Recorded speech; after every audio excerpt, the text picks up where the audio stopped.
Everyone says they love Volkswagen, so over the past few months, I filled my warehouse with them. We're talking hundreds, maybe even 1,000 of them, with all different models and price ranges. I bought over 20 different Volkswagen models, all sourced in bulk directly from the manufacturer, but they just aren't selling. Even with prices lower than domestic brands, the sales aren't even close. The man's comments underscore how China's economic slowdown and lower consumer spending have intensified competition in the country's auto market. Even Volkswagen, a well-known brand, is now struggling to sell in China. It's been especially tough to sell cars this year. Take our Volkswagen Terramont, for example. Honestly, it used to cost at least 300,000 yuan to buy one. After all, it's a large SUV, about 5 meters long, with a nearly 3-meter wheelbase. But now prices have changed. Just look at the 384 wheel drive luxury edition beside me. The original price was 345,000 yuan, but now you could get it for under 90,000 yuan, with all the national and regional subsidies. And there's also the 330 luxury edition, which used to go for around 250 to 260,000 yuan. Now with discounts of over 100,000 yuan, it's down to about 240 to 250,000 yuan on the road. Fully paid, it's incredibly affordable. This slump in the auto market, combined with heavy competition, excess inventory, and changing consumer demand, has made it hard to sell Volkswagen's Terramont, even with steep discounts. Volkswagen Group recently released its financial performance for the Chinese market. From January to September, its operating profit in China reached 1.2 billion euros, with a full-year projection of 1.6 billion euros. That's a decline of roughly 1 billion euros from 2.62 billion euros in 2023, marking one of the lowest levels in recent years. Data from the first 3 quarters show Volkswagen Group delivered 2.056 million new cars in China, a 10% drop from last year. In the third quarter, deliveries reached 710,000, down 50% compared to the same period in 2023. Volkswagen has always focused on the Chinese market. Even as the US and EU reduce their exposure to China, Volkswagen continues its in China for China strategy. But with falling sales in combustion vehicles and poor electric vehicle performance, Volkswagen's success in China seems to be fading. Bloomberg reports that Volkswagen may close its Nanjing plant. Other Volkswagen factories in China could also be affected if demand continues to fall, especially for the Skoda brand. Volkswagen has worked with China's SAIC Group for nearly 40 years and employed over 90,000 people in China by the end of 2023. Sources say Volkswagen's Nanjing factory, with a capacity of 360,000 units, mainly for Passat and Skoda models, could close next year due to declining demand for combustion vehicles. 2 years ago, Volkswagen shut down a plant in Shanghai, moving production to a new facility in Anting, focused on electric vehicles with a capacity of 300,000 units. Bloomberg also reports that production at Volkswagen's second Shanghai plant could reduce and might even close, though no decision has been made. Skoda, a brand under Volkswagen, is also facing a sharp sales decline in China. To address this, the company is adjusting its marketing and dealership networks and expanding into the used car market. Last year, Skoda's production fell by more than half to under 20,000 units. Sources say Skoda's Ningbo plant has been idle for months, with the potential of being closed down. Volkswagen's 39 factories in China produced 3.1 million units last year, down over 25% from pre-pandemic levels. Volkswagen's group data shows a significant production decline, and Bloomberg reports that profits from the SAIC Volkswagen partnership have dropped from a peak of 28 billion yuan to 3.13 billion yuan in 2023. The timing of Volkswagen's announcement on Chinese factory closure is unclear. However, sources indicate that various cost-cutting measures have already begun, with an ongoing downward trend that appears challenging to reverse. Volkswagen's third-quarter earnings report on October 30th revealed a 63.8% year-on-year drop in net profit, falling from 4.3 billion euros to 1.57 billion euros. Operating profit also dropped by 42% to 2.9 billion euros. Revenue reached 78.48 billion euros, a slight drop from last year's 78.9 billion euros, with the operating profit margin now at 3.6%, the lowest in over 4 years. In the first 3 quarters, Volkswagen's operating profit fell from 16.2 billion euros last year to 12.9 billion euros, with its profit margin shrinking from 7% to 5%. The core Volkswagen's brand profit margin was only 2%. For the first 3 quarters, Volkswagen's global sales reached 6.524 million units, a year-on-year decline of 2.8%. In the third quarter, sales dropped by 7% to 2.176 million units. China marked Volkswagen's steepest market decline, with 2.057 million units sold in the first 3 quarters, down 10.2% from last year. In China, BYD has now surpassed Volkswagen's to become the top-selling automaker. Volkswagen Group's CFO Arno Antlitz explained that profits are down due to high labor and energy costs, reduced demand, and the substantial investment needed for new models like electric vehicles. These transition costs for electric vehicles have also impacted Volkswagen's 9-month earnings. Antlitz said that the company has already spent 4.9 billion euros on electric vehicle development, which lowered the core division's earning before interest and taxes to 1.3 billion euros by the end of September. Volkswagen's struggles in China have also been a major factor in its weaker financial performance. Under these financial pressures, Volkswagen need to cut costs and improve efficiency urgently. The company has proposed a 10 billion euro cost-cutting plan expected to be achieved through significant layoffs and salary reductions. To boost competitiveness, Volkswagen's Work Council announced on October 28 at a staff meeting in Wolfsburg, Germany, that management plans to close at least 3 plants in Germany, lay off thousands of employees, and scale back all remaining German factories. The German Volkswagen board aims to save around 4 billion euros from its underperforming passenger car brands. Proposals include a 10% salary cut, freezing wage increases in 2025 and 2026, and partial plant closures. Volkswagen Workers' Union chairwoman Daniela Cavallo addressed hundreds of workers at the Wolfsburg plant, saying management is absolutely serious about this. It's not just a bargaining tactic. This is Germany's largest industrial group starting to sell off its home country. Cavallo added, noting that plans include a 10% pay cut and a freeze on raises for the next 2 years.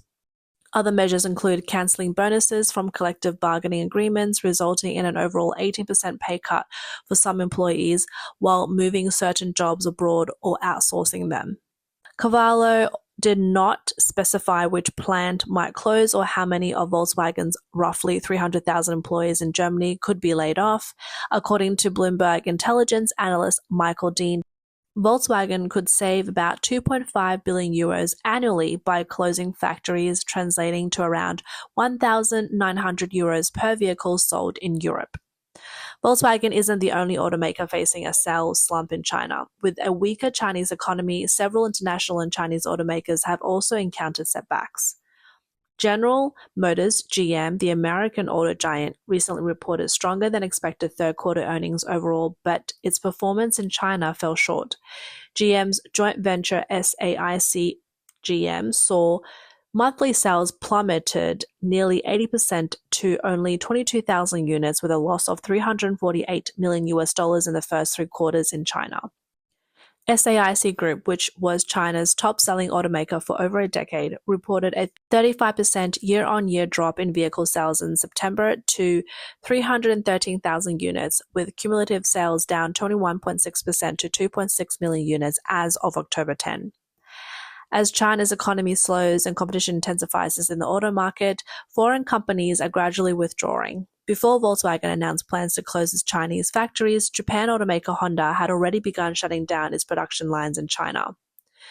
On July 26, Dongfeng Honda, a joint venture between Honda and China, announced that its second plant in Wuhan would suspend production starting this November.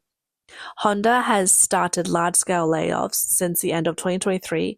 GAC Honda has cut around 3,000 jobs, and recently, Dongfeng Honda announced nearly 2,000 layoffs, with the possibility of more cuts in the future. Last July, Mitsubishi Motors announced it would exit the Chinese market. As early as July 2020, Japan's Ministry of Economy, Trade and Industrial produced a 70 billion yen subsidy program worth about $500 million to help 87 Japanese companies move production out of China. The goal was to reduce Japan's dependence on China by relocating production to Southeast Asia or back to Japan, building a more flexible supply chain. By 2024, reports indicate that around 150 to 200 companies have already shifted some or all of their production back to Japan, with more expected to follow.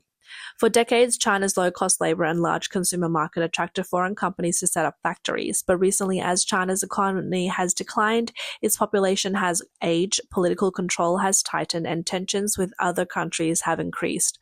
Foreign companies are now leaving China at a faster pace. On September 13, Hino Motors, a Toyota subsidiary, announced it would stop producing diesel engines in China. Its Shanghai plant will halt operations on September 30th. Nippon Steel, Japan's largest steelmaker, recently decided to cut ties with China's Baosteel once their contract expires on August 29. Nippon Steel now plans to expand into the US, India, and Southeast Asia.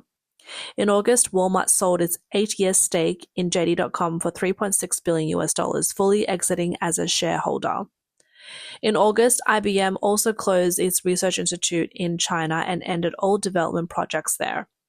On August 20th, Konica Minolta announced its Wuxi plant would shut down completely next year, expecting more than 1,300 job cuts. In early August, Swiss company Liher announced it would close its concrete business factory in Suzhou. Around the same time, Canon began a round of soft layoffs at its Suzhou plant. According to Phoenix News, Canon's employees count in China fell from 1,500 to about 1,300 in 2021. It also closed 10 offices nationwide and 4 branches in Tianjin, Qingdao, Dalian, and Harbin. In 2022, the compensation plan for Canon's Zhuhai factory layoff sparked significant discussion. Since the COVID-19 pandemic, Apple has also been accelerating its exit from China, moving production to India and Vietnam. Data from China's State Administration of Foreign Exchange on August 9 showed foreign direct investment fell by $14.8 billion in the second quarter. In the first half of the year, foreign investment dropped by about $5 billion. According to Bloomberg, foreign investment in China hit a record $344 billion in 2021, but has since declined. A slowing Chinese economy and rising geopolitical tensions have sped up foreign capital withdrawal. China's Ministry of Commerce recently reported that foreign direct investment in the first half of this year hit its lowest level since the COVID-19 outbreak in 2020. Meanwhile, China's outbound investment reached record highs.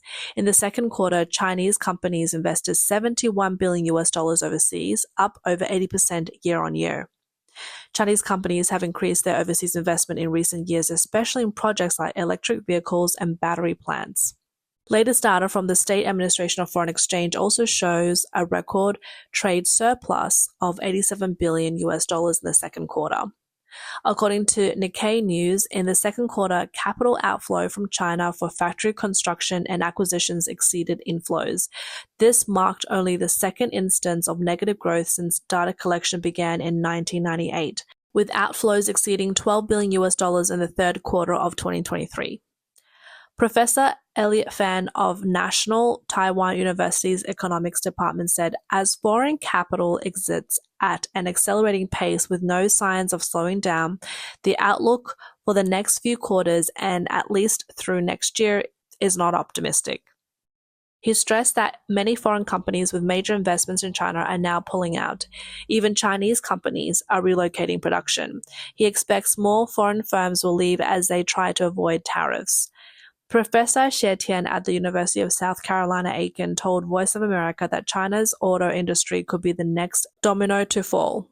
He noted that subsidies have driven China's electric vehicle industry, leading many companies to rush into production. However, even with government subsidies, many EV companies face heavy losses. Without subsidies, these companies would struggle to survive, he said. Furthermore, the government cannot continue these subsidies forever. With increasing international restrictions on China's electric and autonomous driving industries, The professor expects a wave of bankruptcies, mergers, and layoffs in the auto sector. On September 16, China's largest automotive website, AutoHome, reported that Mercedes-Benz no longer holds a stake in Denza. BYD now fully owns a company, marking Denza's shift from a joint venture to a BYD-owned business. China's ongoing price war in the auto industry has put companies in a sell-at-loss situation. As profit margins continue to shrink, many automakers remain in a state of loss. NIO has become known as the king of losses. In the first half of this year, its net loss reached 10.4 billion yuan, with only 87,400 vehicles sold. This means an average loss of 118,800 yuan for each car sold. The latest data show that in the first 9 months of this year, the auto industry's overall profit margin was 4.6%, lower than the average profit margin of 6.1% for downstream industries. In September, total profits reached just 32.4 billion yuan, down 28.5% year-on-year with a 3.4% profit margin, the lowest this year and the second lowest in nearly 4 years. Jianmian News reported that this trend reflects the intense competition in China's auto industry. Many manufacturers are cutting profits to increase sales and market share. In April, China's National Development and Reforms Commission Price Monitoring Center noted that car prices dropped due to oversupply and lower battery costs. The center reported that in 2023, China produced 9.4 million new energy vehicles, up 30% from the previous year. Data projects that BYD, Huawei's AITO brand, and Li Auto alone plan to deliver an additional 2.3 million units in 2024. While market demand is expected to rise by only 2.1 million units, the market is expected to remain in a state of oversupply for the long term. Recently, Cui Dongshu, Secretary General of the China Passenger Car Association, revealed that Chinese automakers currently hold an excessive inventory of over 3.4 million vehicles. Data from the first half of the year shows major joint ventures under SAIC Group, GAC Group, and Dongfeng Motor Group saw significant production and sales declines. Professor Kuo Shang-sun of Taiwan's Nanhua University noted that overcapacity in China's EV industry is a key factor driving these losses. He explained excess supply has intensified competition, especially in the low to mid-end market, forcing automakers to lower prices to attract buyers, which squeezes profits. Additionally, to adapt to policy changes and the gradual removal of subsidies, many companies have invested heavily increasing cost. Meanwhile, market demand has not grown fast enough to absorb this expanded capacity, which worsened losses. Overcapacity is a key factor affecting the industry profitability.